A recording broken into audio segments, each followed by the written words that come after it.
हाँ जी बच्चों, आज नहीं करेंगे। चैप्टर नंबर 8 ग्रेविटेशन स्टार्ट कर रहे हैं। इसके बाद फिजिक्स का हाफ सिलेबस आपका 11th का खत्म हो जाएगा, ठीक है। और जो पहला पार्ट है फिजिक्स का, उसमें सारे चैप्टर लिंक्ड हैं, एक के बाद एक आपस में जुड़े हुए हैं। इसके बाद जो आपका चैप्टर नंबर, आवाज नहीं करेंगे नहीं तब बिल्कुल भी। इसके बाद जो चैप्टर्स आपके आएंगे 9 to 15, वो अपने आप में सेपरेट टॉपिक्स हैं। हर चैप्टर मतलब अपने आप में अलग है, तो आपको वो डायरेक्टली भी समझ में आ सकता है, बट ये 8 चैप्टर आपको सीक्वेंस में ही समझ में आते हैं, ठीक है। ग्रेविटेशन क्लास 9th में आपने हल्का सा इसका आइडिया लिया होगा, बताएं क्या होता है। ये क्या होता है Gm1m2/r²? एक जना बताएगा, आप बताएं बेटा। अरे ना, हाँ आप ही। और कोई ऐड करना चाहेगा? Universal law of gravitation. तो ये किसके बीच में फोर्स है?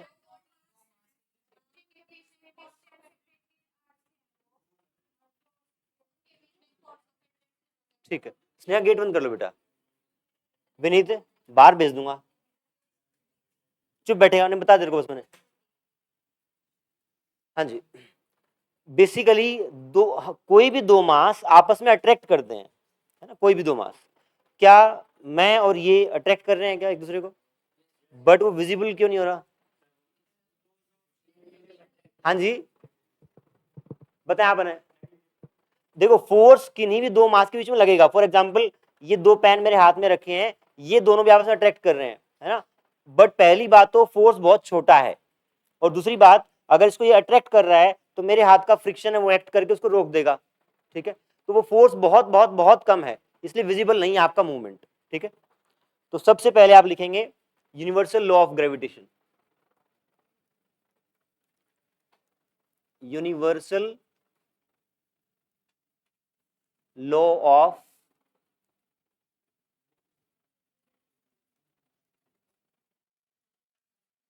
ग्रेविटेशन। दो point masses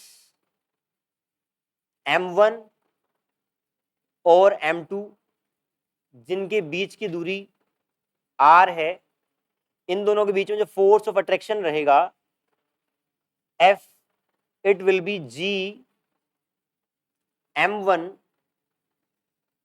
m2 by r²। कोई भी दो मास आपस में अट्रैक्ट करते हैं, और जो फोर्स ऑफ अट्रैक्शन होता है वो आपका F equal to G m1m2/r² है। F is force of attraction, G आपका ग्रेविटेशनल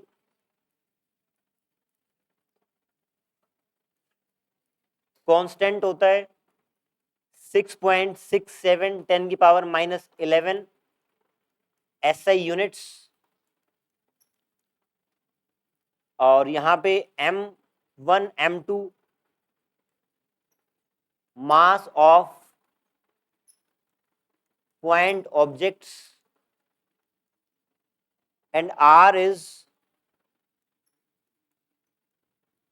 डिस्टेंस बिटवीन ऑब्जेक्ट्स। ये आपका universal law of gravitation, Gm1m2/r²।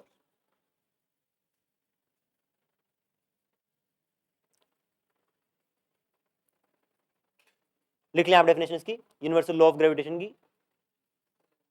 Note कर लें।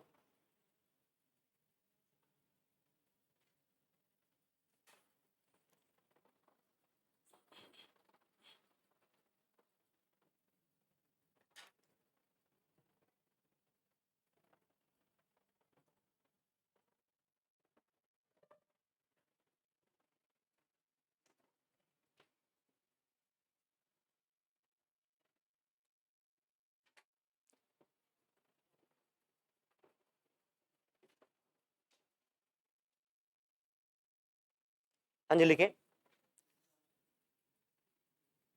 खोलना मैं खोल रहा हूँ।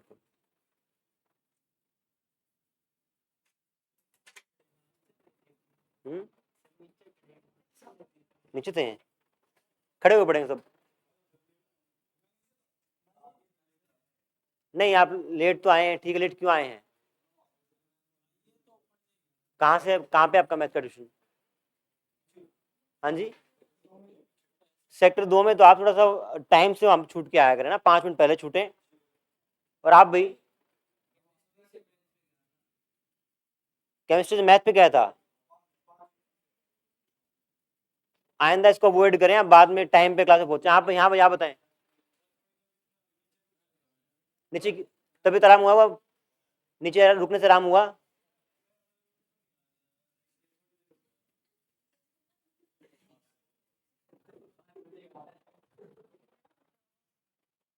टाइम हो गया 5:16, 5:10 के बाद आप दोनों की एंट्री नहीं होगी कल, ठीक है ना? चाहे पेट खराब हो चाहे कुछ खराब हो, बैठ जाएं। हाँ जी, लेकिन आप, universal law of gravitation states that, universal law of gravitation states that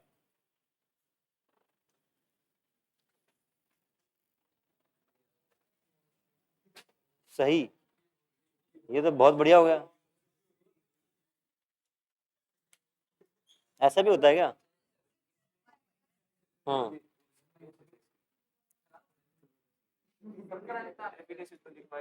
रुको एक मिनट, यहाँ से हो ना यार ये।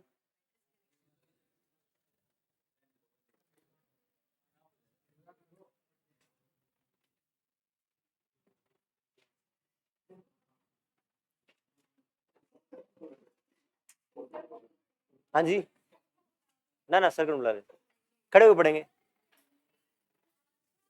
हरी अप, खड़े हुए। वैसे तो पढ़ाई शायद होगी ही नहीं, पर आप खड़े हो जाएं। Hurry up.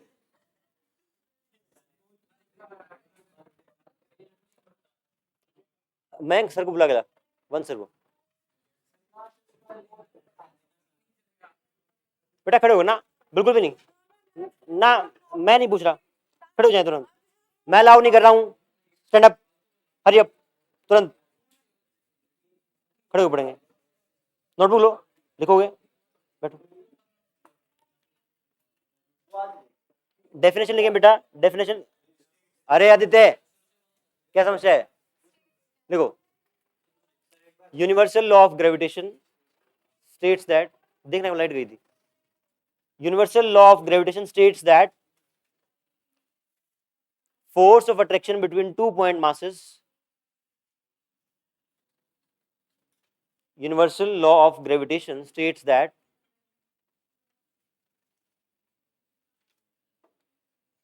force of attraction between 2 point masses, हाँ जी, between 2 point masses is directly proportional, is directly proportional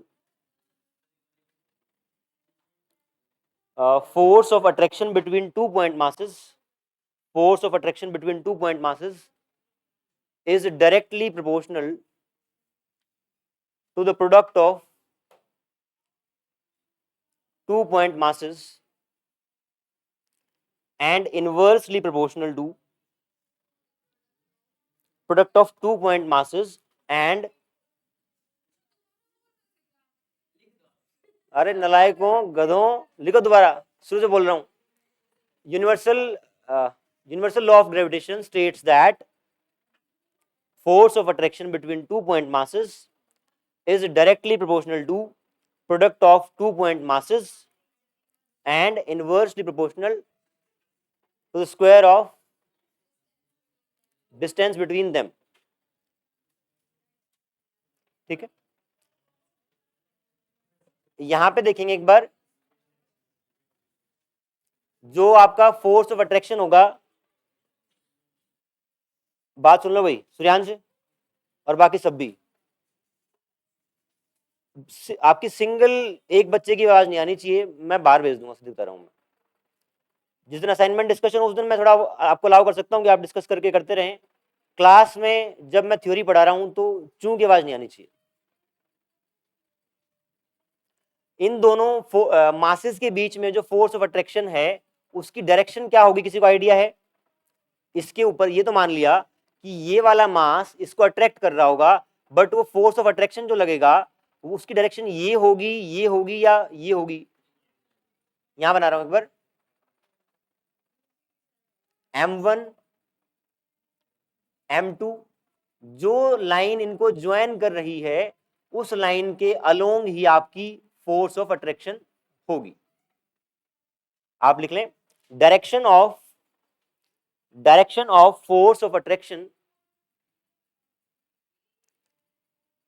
direction of force of attraction is along the line joining two particles.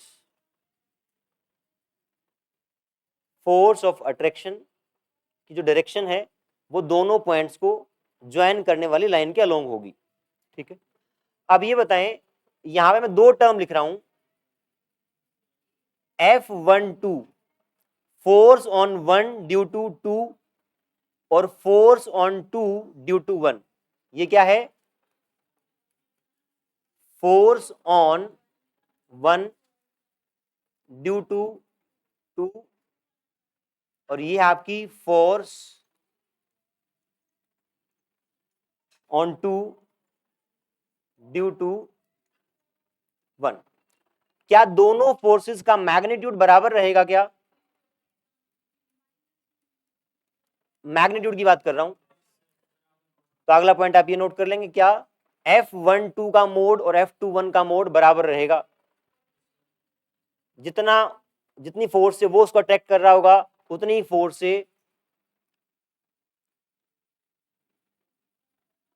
वो भी इसको अट्रैक्ट कर रहा होगा, दोनों फोर्स बराबर होंगे। ये भी F रहेगा और ये भी F रहेगा, मैग्नीट्यूड वाइज डायरेक्शन उल्टी होगी। क्या ये थर्ड लॉ, न्यूटन के थर्ड लॉ का वेरिफिकेशन भी है क्या? हाँ जी, हाँ, जितना फोर्स ये वाला ऑब्जेक्ट उसके ऊपर इस साइड लगा रहा है उतना ही वो वाला इस पे लगा रहा है उल्टी डायरेक्शन में। आपका न्यूटन का थर्ड लॉ भी सेटिस्फाई हो रहा है यहाँ पे। ठीक है,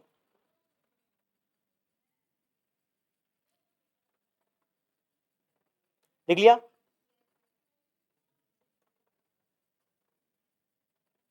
हाँ जी,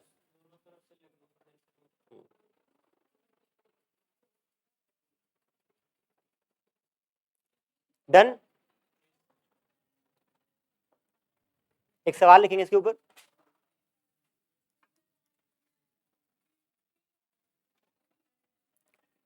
मास m है, ये मास 2m है, ये मास 3m है, ये 4m है और चारों मास आपके एक स्क्वायर के कॉर्नर पे रखे हुए हैं। डिस्टेंस ये भी a है, ये भी a है, चारों डिस्टेंस आपके a हैं। यू हैव टू कैलकुलेट, यहां पे बीच में एक मास रखा है m, find out net force on this mass m, find out net force on mass m placed at center of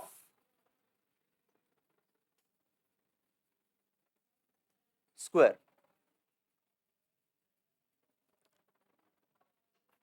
hint ये है कि आप इसके ऊपर इसके कारण भी फोर्स लगेगा वो निकाल लें, इसके कारण भी लगेगा, इसके कारण भी लगेगा, इसके कारण भी लगेगा, चारों के कारण लगने वाला force with magnitude as well as direction निकाल लें और फिर बाद में उसको वेक्टोरियली ऐड कर दें। आई बात समझ में? करंट राइट, चारों का इंडिविजुअली मास निकालें, फोर्स निकालें, फिर चारों को वेक्टोरियली ऐड कर दें।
देखिए सबसे पहले, क्या इन दोनों मासेस के बीच में m और m के बीच में force G M M upon ये डिस्टेंस लगेगा, इसका स्क्वायर। ये बताएं ये डिस्टेंस कितना होगा, सबको पता लग रहा है क्यों आया है? ठीक है, ये आपका a/√2 हो गया, इसका स्क्वायर कर दिया तो a स्क्वायर, और जो नीचे वाला स्क्वायर वो ऊपर चला गया, 2gm² / a² इक्वल टू, इसको मैंने f मान लिया, जो ये वाला टर्म है इसको मैंने f मान लिया। सेकंड वाले के लिए लिखेंगे आप इसका gm/2m अपॉन डिस्टेंस उतना ही लगेगा, तो वो आ गया, पहले वाला आपका f था तो ये 2f आ गया। ऐसी थर्ड बताएं क्या आएगा, 3f आ जाएगा।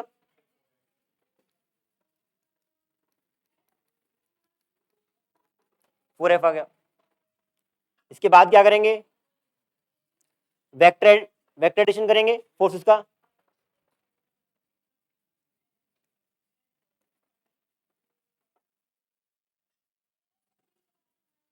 F1 फोर्स की डायरेक्शन किस साइड होगी, ऐसे।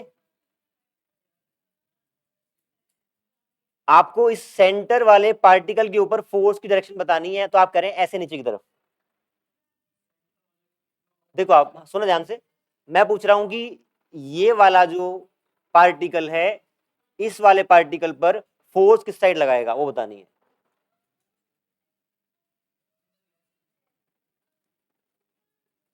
ऐसे,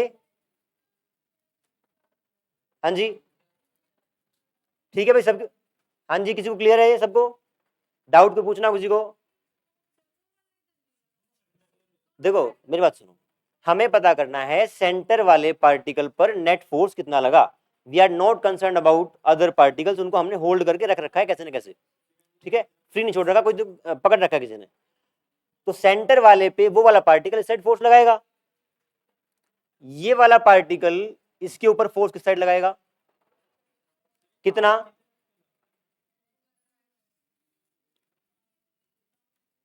ये वाला और ये वाला 4f। इसको आप वेक्टर फॉर्म में कैसे ऐड करेंगे, यहां बताएं जी। सुने ध्यान से, ये वाला मास इसको अट्रैक्ट करेगा तो ऐसे ही फोर्स लगाएगा, ठीक है। ये वाला मास इसको अट्रैक्ट करेगा तो ऐसे ही फोर्स लगाएगा, ये वाला अट्रैक्ट करेगा तो ऐसे ही लगाएगा, और ये वाला अट्रैक्ट करेगा तो ऐसे ही लगाएगा। सबका मैग्नीट्यूड हमने ऑलरेडी निकाल लिया है। आगे वेक्टोरियली कैसे ऐड करेंगे,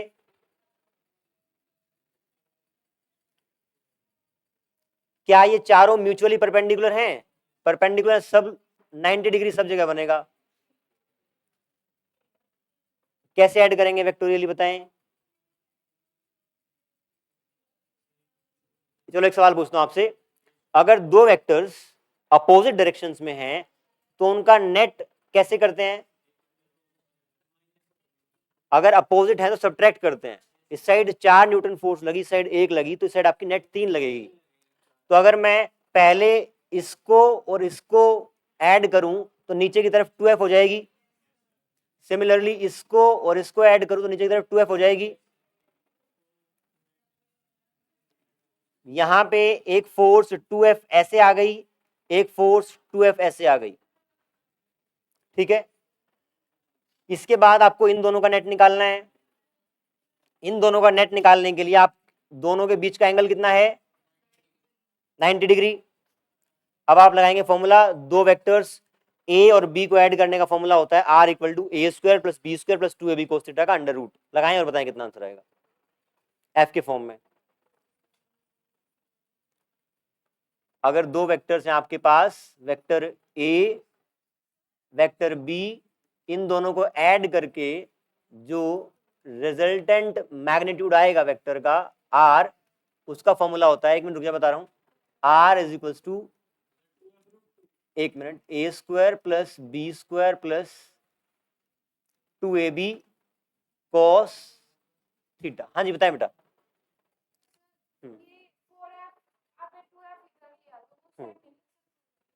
जो बड़ा होगा, आपको कोई 2f से साइड खींच रहा है और कोई 2f से साइड खींच रहा है, तो नेट इस साइड 2f आएगा ना, तो जो बड़ा फोर्स है उस साइड ही बचेगा नेट फोर्स, ठीक है।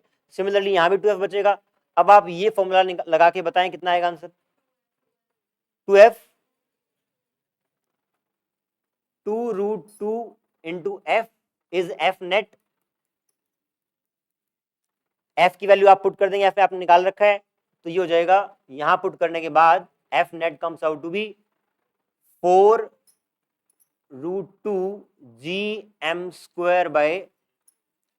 ये आपका फाइनल आंसर है।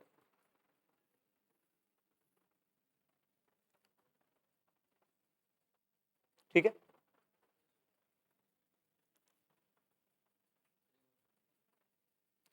हाँ जी, ठीक। कहां से आपको कहां समझ में आई बताएं।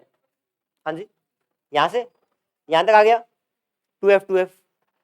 इसके बाद आपको फॉर्मूला लगाना है ये वाला, ए कितना है 2F, बी कितना है 2F, एंगल कितना है उनके बीच में 90 डिग्री। तो कोस 90 कितना होता है, लायक बताएगा। कोस 90 0 होता है, वो वाला टर्म हट जाएगा, तो A² और ये ऐड करके आपका 2√2F आएगा। ठीक है, फिर आपने फाइनली F की वैल्यू यहां से उठा के यहां पुट कर दी, आपका आंसर ये आ गया।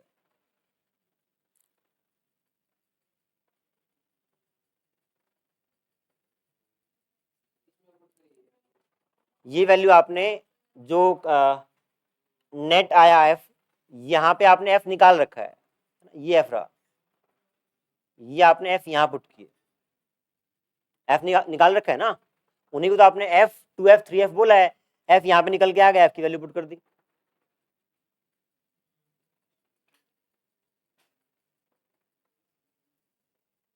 सवाल में कहीं कोई डाउट नहीं बचना चाहिए।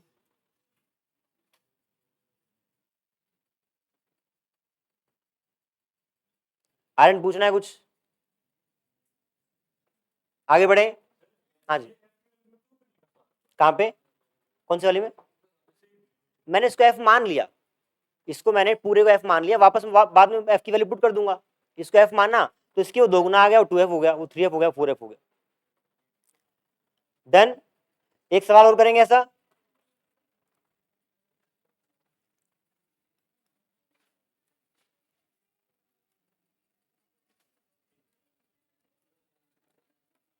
तीन मासेस हैं M इक्विलेटरल ट्रायंगल के कॉर्नर्स पे रखे हैं,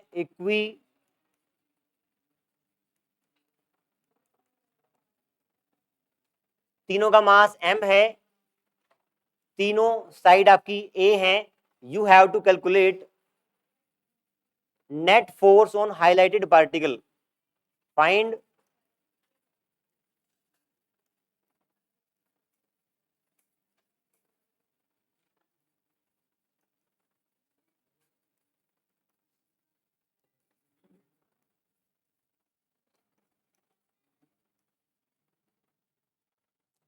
लगाएं।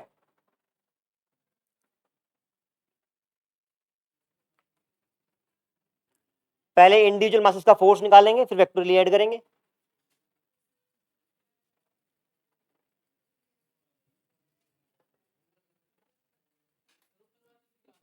इस वाले पार्टिकल पर नेट फोर्स निकालना है इन दोनों के कारण, इस वाले पार्टिकल पर।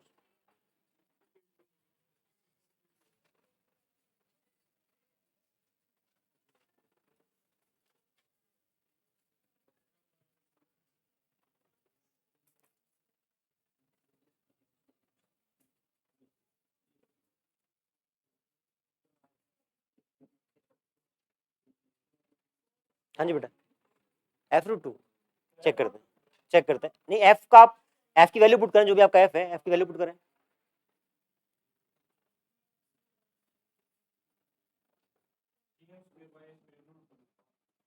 हाँ जी, F तो आएगा आपका GM² यहां भी वही आएगा, F ही रहेगा। और जो आपका रिजल्टेंट का फॉर्मूला होता है वो होता है A² plus B² plus 2AB cos theta. AB F है, F² plus F² plus 2F F cos 60 degree. cos 60 कितना होता है हाफ होता है तो ये हाफ इससे कट जाएगा, ये आ गया आपका F square F square F square 3f² का अंडर रूट 3f, और f की वैल्यू पुट कर देंगे, √3 gm²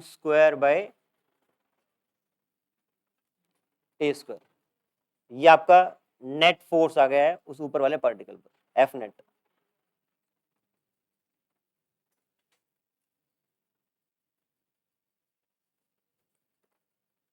एक और करेंगे, मजा आ रहा है, लिख लें पहले।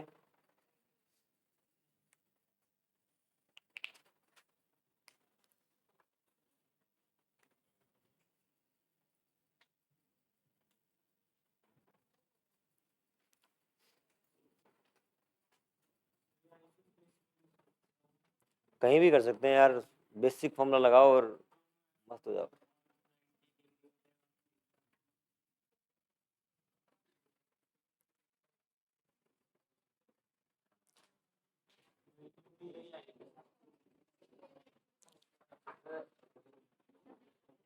लिख लिया, लिख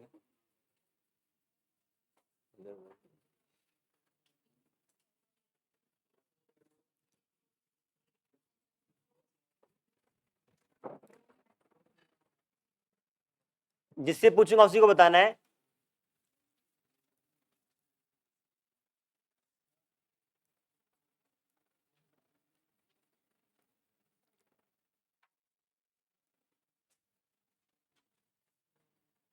हाँ जी, क्या नाम है इसका? आदित्य। ये 4 मासेस हैं, देख लेते पहले, बाद में लिख लियो। ये 4 मास है, कॉर्नर्स पे रखे हैं स्क्वायर के, सेंटर में एक मास रखा है m। आपको बताना, कोई बाकी नहीं बोलेगा, इस बीच वाले पार्टिकल के ऊपर नेट फोर्स कितना लगेगा। बाकी सोच लें, बताना नहीं है। सारे m है, बाहर वाले भी और अंदर वाला भी, सारे m है। इस सेंटर वाले पार्टिकल के ऊपर आपको नेट फोर्स निकालना है। बताएं कैसे जीरो है। नहीं, आप बिल्कुल सही हैं, एक बार समझा दें कैसे जीरो होगा।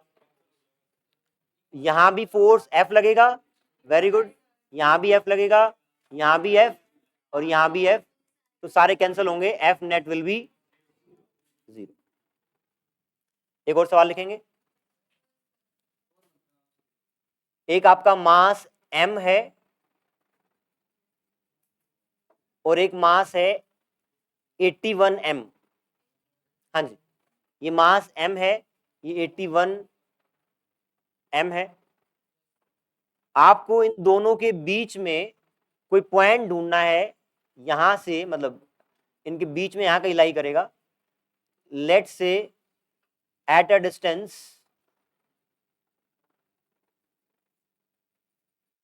Distance x from centre of this particle.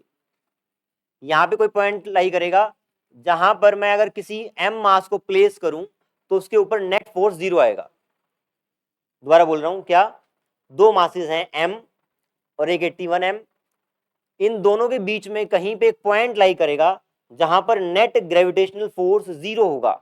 तो आपको उस पॉइंट की दूरी निकालनी है m मास से। सवाल समझ में आ गया? टोटल डिस्टेंस आपका लेट से r है, दोनों के बीच का डिस्टेंस r है। r के टर्म्स में आपका आएगा आंसर, x निकालना है आपको, x कितना होगा। Find x so that f net equal to zero.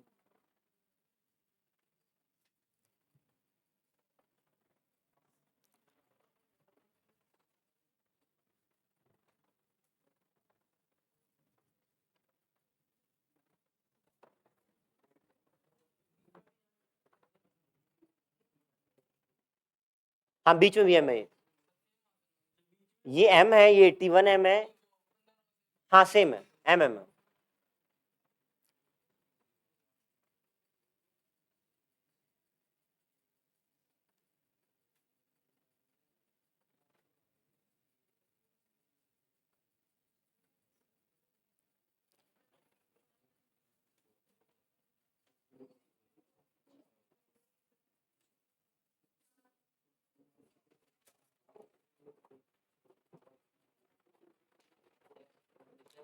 Commentary नहीं करनी है, अपना अपना करना है, कर ले, अपना करके दिखा।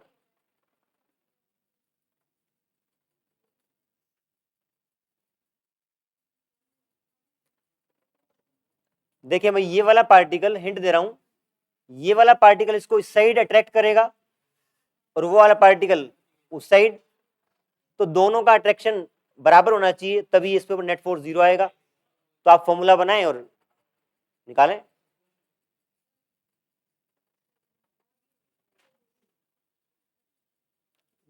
करता हूं आसान,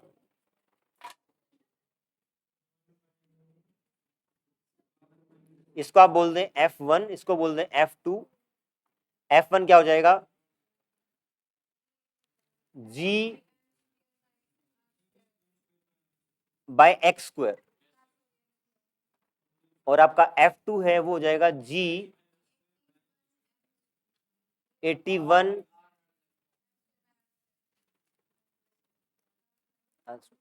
दोनों को बराबर कर दें, दोनों बराबर होंगे तो ये आपका G m square by x square equal to 81 G m square R minus x का whole square, G m square cut जाएगा, taking under root both side, आपको पूरा एक्सपेंड नहीं करना है, अंडर रूट ले लेंगे यहाँ दोनों साइड, तो आपका आसान हो जाएगा। अंडर रूट लेने के बाद ये हो जाएगा 1/x 9 R माइनस एक्स, उसके बाद क्रॉस मल्टीप्लाई करके सोल्व कर लेंगे, देखते हैं।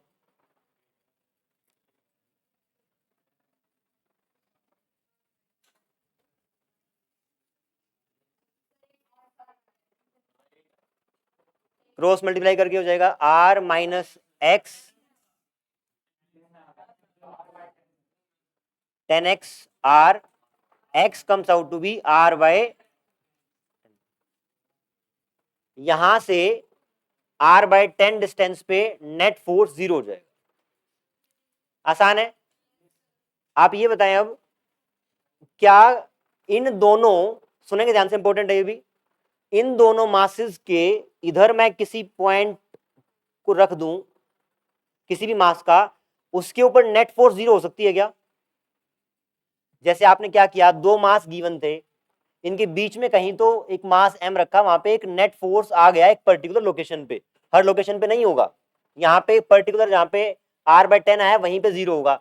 मैं बोल रहा हूं कि क्या इसी लाइन पे कहीं इस साइड में एक मास को रख दूं तो इन दोनों के कारण उसके ऊपर नेट फोर्स 0 हो सकता है क्या? क्योंकि दोनों अट्रैक्ट करेंगे, ये भी अट्रैक्ट करेगा वो भी अट्रैक्ट करेगा, यहाँ पे फोर्स 0 नहीं हो सकता। क्या इस लाइन के इस साइड कहीं पे 0 हो सकता है क्या? वो भी अट्रैक्ट करेगा और वो भी अट्रैक्ट करेगा। जब भी दो पार्टिकल्स गिवन हो और उनके लाइन ज्वाइनिंग पे कहीं पे आपको पॉइंट ढूंढना है जहां पे नेट फोर्स 0 हो, तो उन दोनों के बीच में ही होगा, ना उनके इस साइड ना उनके उस साइड, और बीच में भी एक ही पॉइंट पर होगा। ठीक है, नोट डाउन कर लो। क्या इसमें लिखवाने की बात क्या है, उस साइड नहीं होगा। हाँ, डाउट अलग से सेशन लेंगे यार, समझ नहीं आएगा, फ्लो बना हुआ अभी।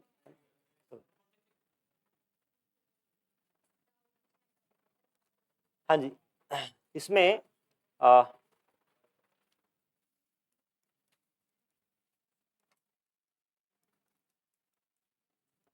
ग्रेविटेशनल फील्ड इंटेंसिटी,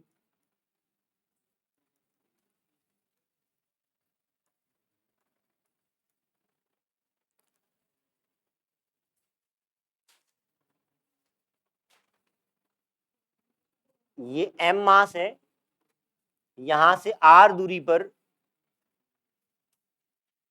अगर एक स्मॉल m मास रख दूं तो आप इसका फोर्स ऑफ अट्रैक्शन बताएंगे, G M m by R square. अगर इस m से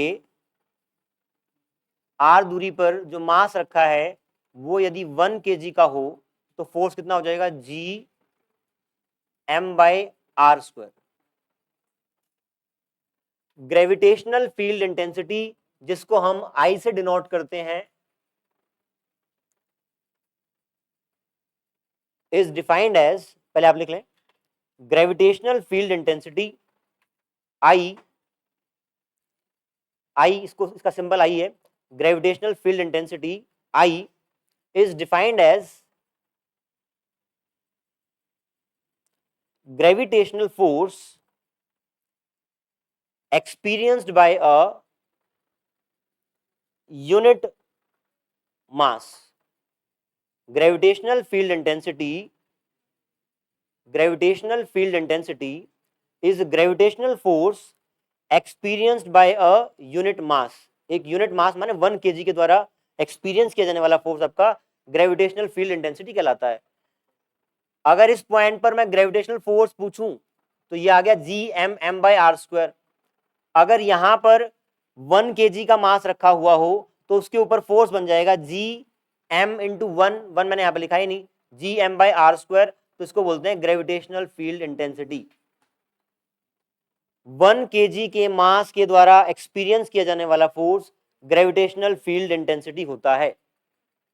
सिंपल है, ठीक।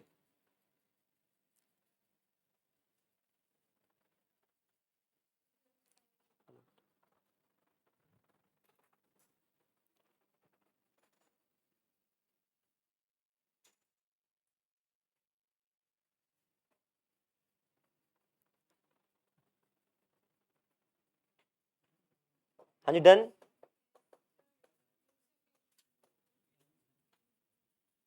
वो गेट खोलो बेटा, थोड़ा सी उमस सी हो गई।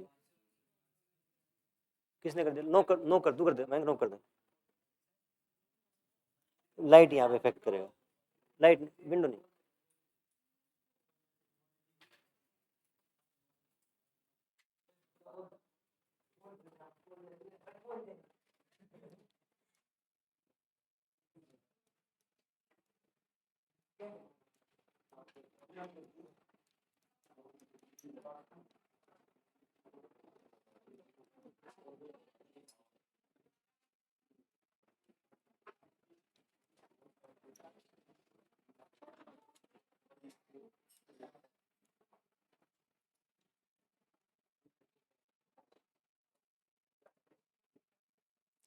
आपको एक होलो शेल के कारण ग्रेविटेशनल फील्ड इंटेंसिटी निकालनी है, उसके अंदर के पार्टिकल्स पे, बाहर के पार्टिकल्स पे, उसके सरफेस पे। देखते हैं क्या मतलब इस बात का।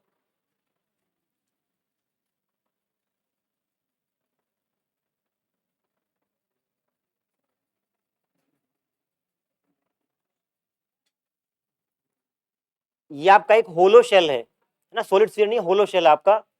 होलो शेल में आपको 3 जगह फील्ड इंटेंसिटी निकालनी है, आई इनसाइड,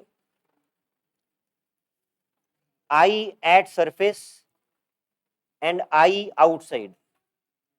क्या निकालनी है? एक होलो शेल के कारण उसके अंदर के पॉइंट्स पे, कहीं यहां पे मान ले, इसके सरफेस पे और इसके बाहर ग्रेविटेशनल फील्ड इंटेंसिटी निकालनी है। कहने का मतलब मैं तीनों लोकेशन पर अंदर भी 1 kg मास पुट करूंगा, जो फोर्स आएगा वही आपकी ग्रेविटेशनल फील्ड इंटेंसिटी हो जाएगी, सरफेस पे और आउटसाइड, तीनों का अलग अलग निकालना है।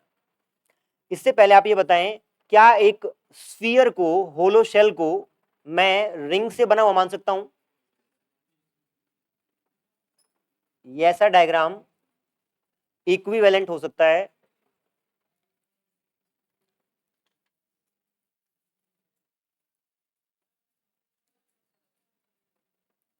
ठीक है।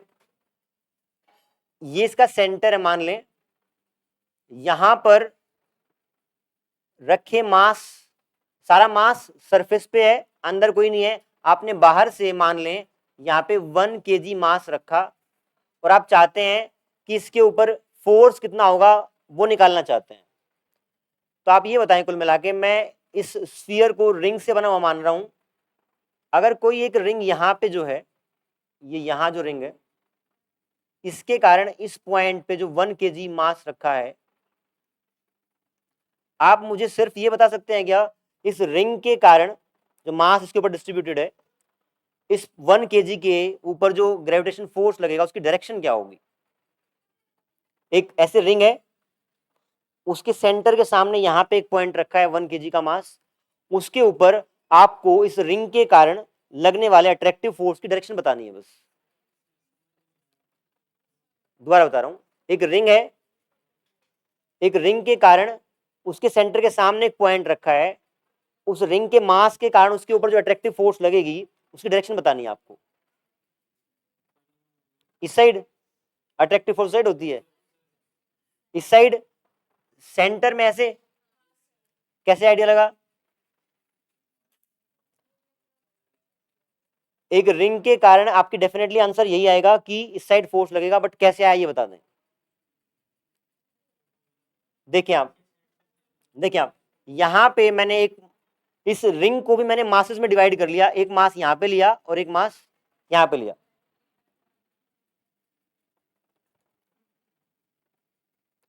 इस मास के कारण इसके ऊपर अट्रैक्टिव फोर्स ऐसे लगेगा।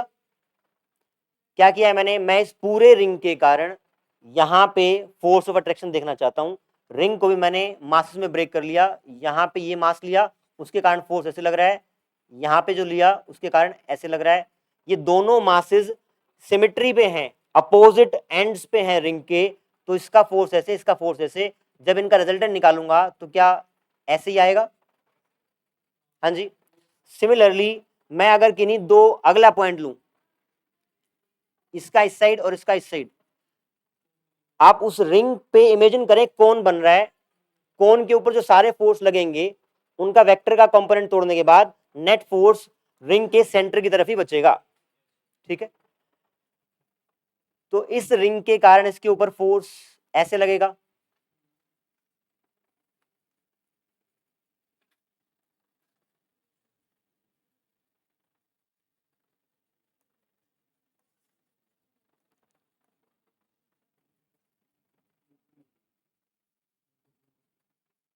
ये एक रिंग और है, इसके कारण फोर्स किस साइड लगेगा? सिर्फ डायरेक्शन पूछ रहा हूं, इस साइड लगेगा। क्या इस इससे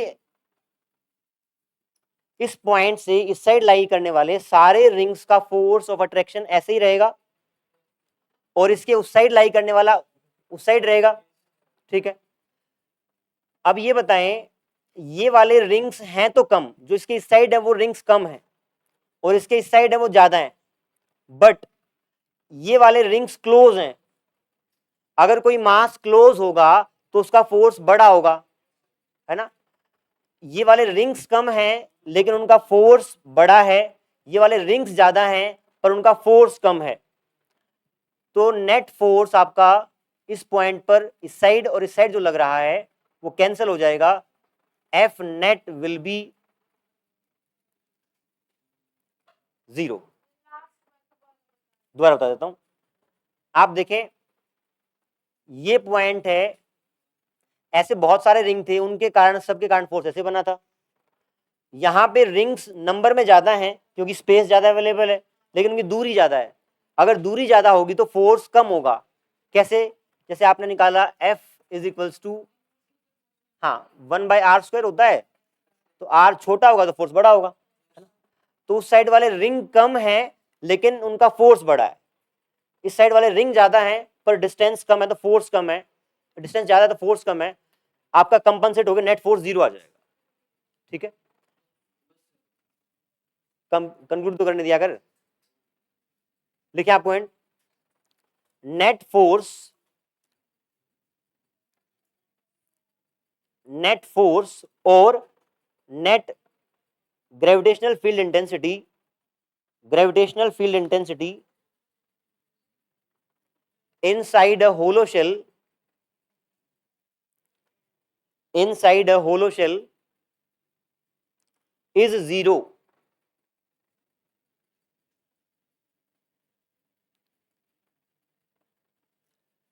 इसका मतलब क्या, अगर इस पॉइंट पर आपकी ग्रेविटेशनल फील्ड इंटेंसिटी 0 आई है, क्या इस पॉइंट पर भी 0 आएगी?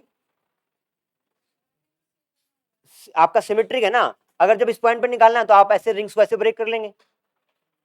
तो इस होलो शेल के अंदर कोई भी पॉइंट आप पिक करेंगे, उस पॉइंट पर 1 kg का मास रखेंगे तो वहां पर नेट फोर्स 0 होगा। ये पॉइंट मैं कंक्लूड करना चाह रहा था। एक अच्छा ऑप्शन और है, देखो आप आज के नोट्स अगर आपको, आप लिख ले कोई बात नहीं, ये तो तब तक होता रहेगा। इसको कोई भी अपने फोन से आप स्कैन कर सकते हैं और जो आज पढ़ाया है वो आपके मोबाइल में आ जाएगा।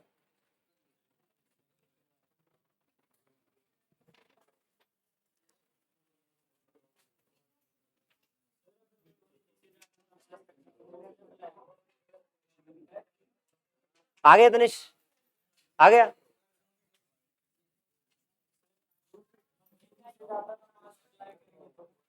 करेंगे।